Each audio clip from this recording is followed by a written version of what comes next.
Okay, so I'd like to welcome everybody to our Community Service Commission meeting. Go ahead and call it to order at 5:31. Let's see. Do I have to read that first page? Okay. Commissioner Campbell here. Commissioner Lawler here. Commissioner Matsumoto here. And Chairperson Campbell Here. Okay, so our minutes look a little, or our agenda looks a little different. So first going with we need to approve the agenda to better accommodate members of the public or inconvenience to the order of the presentation. Items on the agenda may not be presented or acted upon in the order listed.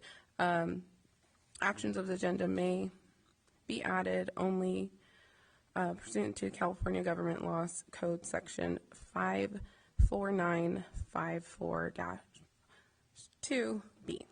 Okay, do we have a motion to approve our agenda items?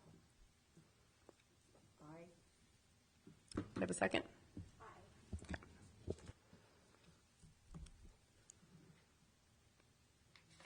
Right, so presentation and informational reports. We don't have any. Public comment provides opportunity for members of the public to address the commissioners on items of interest that are within interest to the public within the commissioners' jurisdictions and which are not already on the agenda this evening. It is the policy of the commissioners not to answer questions impromptu. Speakers should limit their comments to not more than 5 minutes. For items which are on the agenda this evening, members of the public will be provided an opportunity to address the board as each item is brought up for discussion. Any public comment? No public comment. Okay, brings us to our regular calendar. Item 1 is the approval of our minutes from August 28th, 2024, which, do we have a motion to approve? Yes, and a second. Okay, good. Which we already did that, right? Okay. All right. I approved first. Yes.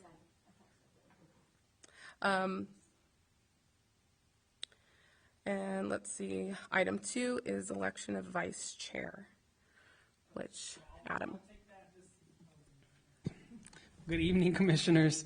I'll take that agenda item. So the last couple of meetings, it's been brought up that we need to fill the vice chair position for this commission.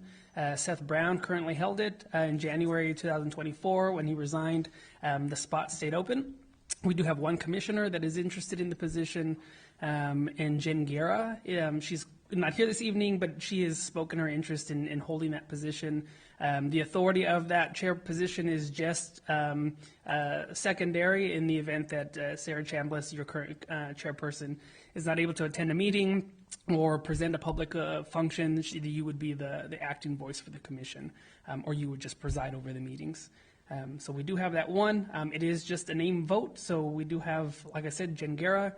If there are other commissioners that would like to be nominated, they can throw their name, but then we would essentially just kind of go with it and go down there and down each commissioner and say yes or no, and then we would just fill that spot. So relatively simple, but I'll hand it back over to you if there's any other interest. Okay. Do we have any other commissioners that are interested in that vice chair? No? No? Okay. So I think with Jen being the only commissioner showing interest, then we should. Yeah, we'll just go. We'll call the commissioners that are present today and just say yay or nay, and we'll mark it as her taking that position. Okay. So do we have a motion to approve Jen as our vice chair? Approved. Yeah. And yes. All right.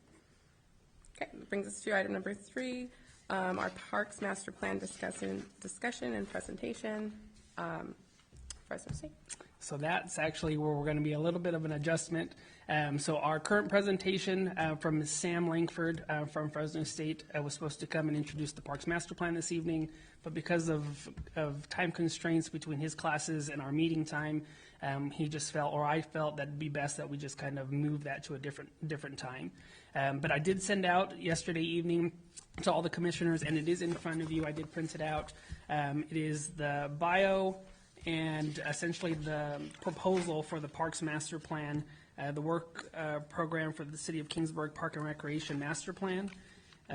So I will briefly kind of discuss it and go over it with you. Holly Owen is our Community Development Director, and she's here tonight. So she's going to oversee the entire general master plan for the city. The Parks General Master Plan is just a small subset of everything that encompasses that general plan.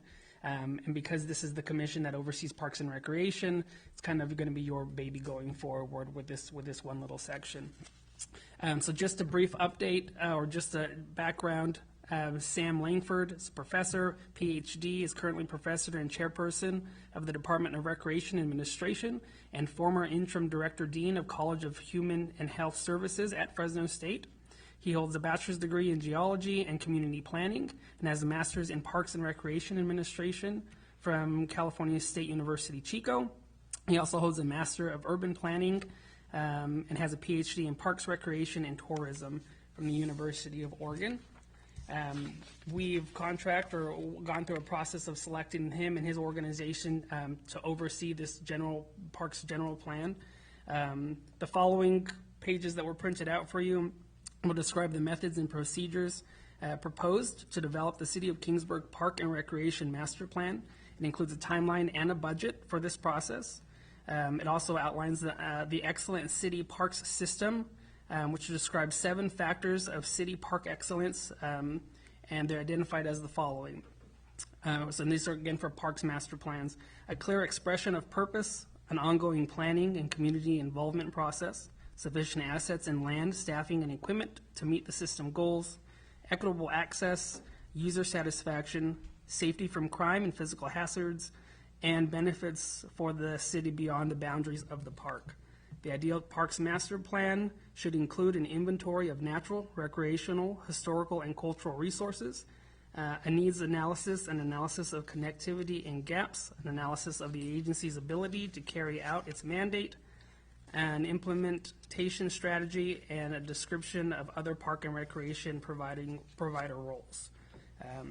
All in that to say that this is the focus of the Parks Master Plan. It's to give us a general scope of where the city is going, how to best utilize our park resources going forward, especially with new developments and essentially the expansion of town. So that is the scope of the general project. I'm sorry if you have any general questions or specific questions. Sam's not here to answer. Holly is here to kind of provide input if you have questions. But essentially today is just to bring you an idea of what the project is going to entail. It is a year-long process, so it's something that's going to take us a while to kind of complete. It does include a lot of commissioner involvement, public involvement, city staff time, but at the end of it, there will be a clear-cut guide of what this city or what this commission would like to see the future of the Kingsburg Parks Master Plan look like. And so I think that's the key takeaway, is that we will actually have that. The last one was updated in 2002. So it's been a while, but again, I think because of the change in policy and just the growth of town, it's just good to kind of bring that up to light and have a fresh vision for the future. And so with that, I'm happy to answer any questions that you have. The next stage is going to be an in-person meeting with Sam Langford and his team with the commissioners. He prefers a breakfast lunch meeting type of get-together where we can get you all in the same room so that he can kind of go into the plan in more detail. And like I said, it will take a lot of community involvement and commissioner involvement going forward. But like I said, at the end, it'll be very beneficial for the residents of Kingsburg. Budget for the plan is $33,000. That is his proposed budget. And what it's going to cost him and his team to get this put together. This includes community outreach, surveys, anything they have to put together or come and do community engagement, their staff time, and whatever resources are needed to get this ball rolling. So With that, if the commissioners don't have any questions, we can say yes and then present it to council to sign contract, and then go from there. So with that, it concludes my report, but I'm happy to answer the questions. And like I said, Holly is here if you have any general questions that she can help assist answer to. Thank you. Do any of the commissioners have any questions? No? Okay. I don't have any questions. It's laid out pretty good. So, awesome. Thank you. Okay. Item number 4, inclusive playground discussion and update. New Service Director Adam. So we reached out to West Star Construction just to kind of get an update from the last time we met. For new commissioners in July, a subcommission was put together to go over the ideas of creating an inclusive playground within the city boundaries. One of our council members was key in getting us connected with the Kings Estates subdivision, where they have a new park coming in for Phase 5. And they went ahead and would like to dedicate their construction of the playground area to include an inclusive playground. And so a subcommittee was created with commissioners and members of the public to go over what it might look like and what it would cost the city to do this. And so it kind of branched off to 2 separate projects. One was an update of Memorial Park, which is the central park by the high school, creating that space into an ADA compliant inclusive play area. And so we realized that project would entail more than just the playground. It would include updating sidewalks and updating the restrooms and pathways and pour and play rubber surfacing instead of, so there was a lot to go into creating a new park for Memorial Park to be all inclusive. And so that is one branch of the project that we're still currently waiting on to kind of see where that's going to lead us. Funding is the main portion of that project that we haven't figured out yet. So that's the one holdback, is that if we do go that route, recreating a park or restructuring a park is a lot more expensive, in my opinion, than building a new one. But because the city is limited on space, we're gonna try to run with that project. The second part of that project is the inclusive playground in Phase 5 for the Kings Estates. And that is just to include the playground, being inclusive, having amenities that are inclusive for those with all physical abilities, whether they're in a wheelchair or what have you. So that is still the plan. It's still in the design phase. As soon as they make more progress, which was supposed to be November, so we're kind of a little bit ahead of where they're at schedule-wise. So once we get to that point, then it'll hit the design phase. The subcommittee and the members of the public will get back together to go over the design of this playground, what it might cost, and then we would take that, present it to council, and hopefully secure the funding required to have it developed. So. That's that general update. Like I said, we're 1 month ahead of their deadline for November, but we just wanted to keep it on here so that it's cycling through and we don't forget about it. So I'm happy to answer any questions that you have. Awesome. Thank you for that update. Does anybody have any questions? Did you say you're looking for money for the park? Did you say you were looking for money? Yeah, so for the inclusive playground, because that project kind of split on its own, I think through discussions, the idea of recreating Memorial Park into an inclusive play park wasn't in the general idea, a general plan. We're essentially at that point where if we do go this route, funding is required. The partial brick program where people buy a brick, like I noticed there was a lot of space still to buy more bricks. Yep, that's definitely an idea. We could always bring that up. The ones that you see currently, though, at Memorial Park is the Centennial bricks, and that's that Centennial brick project. I believe there's a time capsule that kind of went underneath the little, and so if we were to do that route, it would be a completely separate platform or memorial that would go up for that. So, but definitely something we could look into. Awesome. Any other questions? No.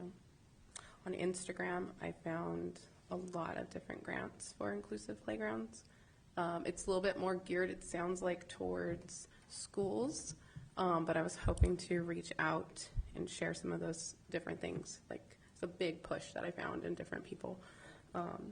yeah, so I'll share all that Great. with our subcommittee and you guys too. So I've been searching. Super excited about the inclusive parks. Okay. Any other questions or comments on this? I just felt from the past, a park that I was a part of, a lot of families bought bricks, and then the kids got to go and see their names in that, and it was, you know, it raised quite a bit of money for the park. So I think, you know, getting the families involved would be in the community. Yeah. Awesome. Good.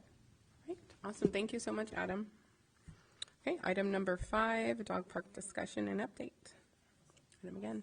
That's agenda item, well, at least one on the scheduled. So dog park is going well, construction is going well.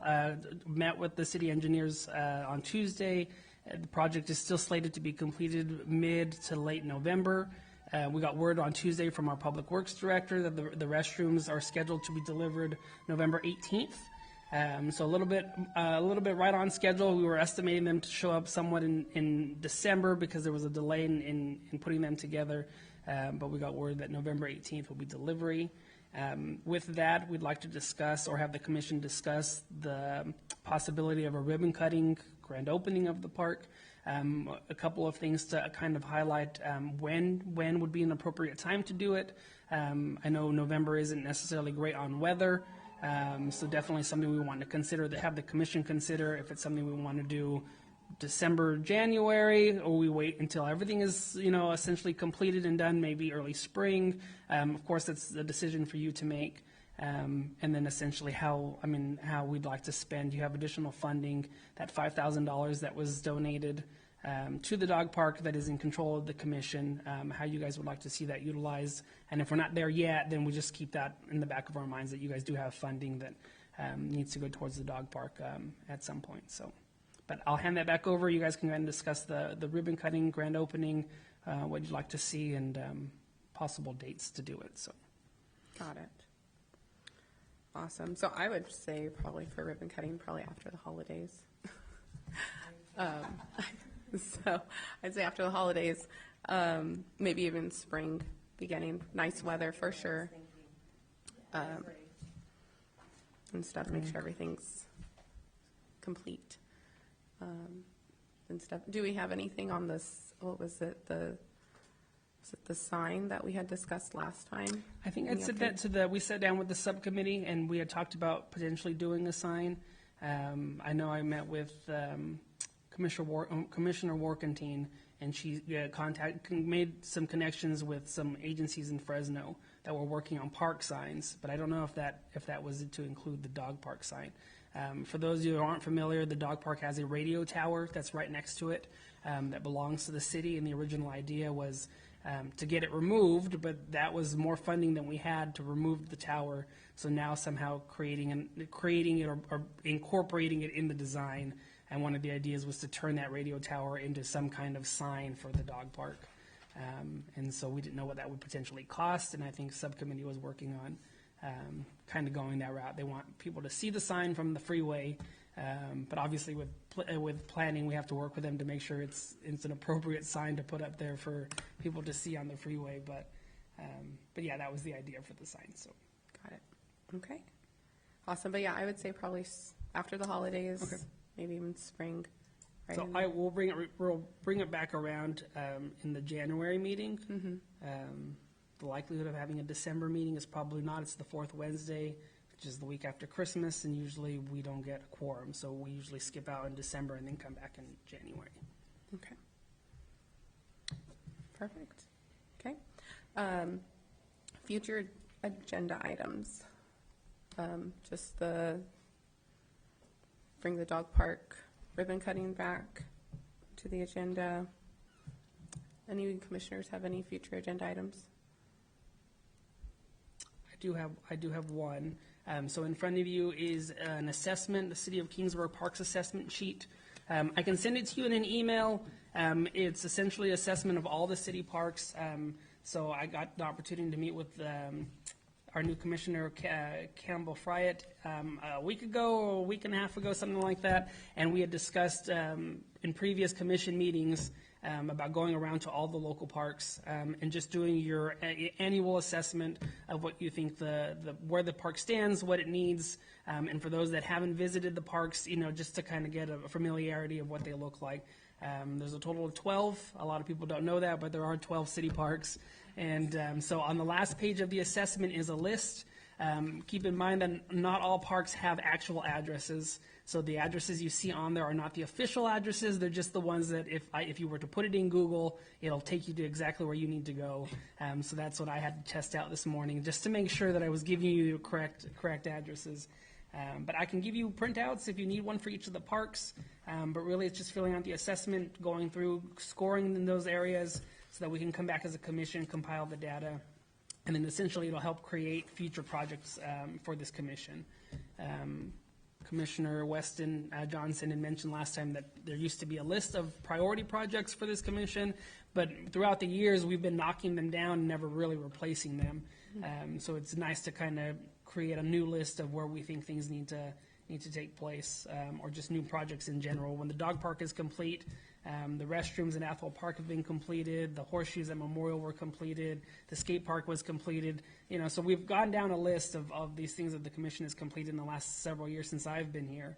And so hopefully with this information, it'll give us an opportunity to kind of go through and see, where we can spend our time. So anyways, with that, that's all I have and we'll bring that back in January so that you guys have some time over the holidays to visit the parks and do your scorings. Perfect. Awesome. Okay, so that will be it's homework for us. Visit our parks. Okay, unscheduled matters for the commission members. Did we want to introduce our newest commissioner, Katie? Yes. I'll give it to you. Yeah, just Okay. who you are, background, and My name is Katie Campbell Fryatt. I recently moved to Kingsburg. I got married in November, and my husband is a teacher at Rafer. And I currently work for Lotus Communications Corporation for their marketing department. I do research. I do have background in helping with community events and community issues. I previously worked for the Fresno County Board of Supervisors as well. Oh, well, I'm Welcome to happy have you. Kingsburg. Yes. Perfect. So we will, any other comments or anything? Yeah, Welcome. yes. Thank you. So we will go ahead and, do we have a motion to adjourn our meeting? Motion. Yes. Second? Okay, so we'll adjourn our meeting at 5:54.